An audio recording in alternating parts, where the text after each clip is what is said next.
顶港洲伫樱花海，粉红色的樱花海伫暗时看起来特别水，真侪游客拢来翕相。暗时才有的夜莺，袂少游客行伫樱花树下骹，微微紧千外套，都拿伫日本。从每天晚上的6点钟到9点钟，樱花林那边启动夜间赏樱的机制，晚上会有许多住在这边的游客会去赏樱。 武陵农场樱花季会伫12号开始，会有交通管制措施。今仔早一天人数就超过21000人，超过3年前上悬的纪录。嘛是这波疫情以来头一摆一天就超过1万人来看樱花。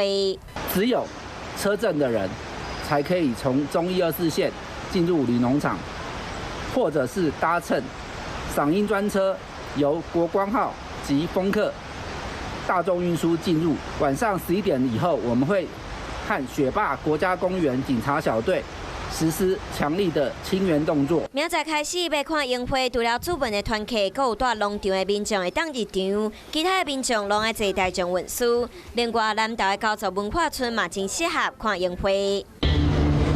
虽然和北中樱拢开花，袂少游客穿和服看花翕相嘛，像伫日本共款。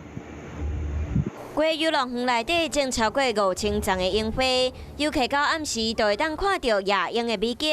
台湾各地樱花即马嘛当轮流咧开。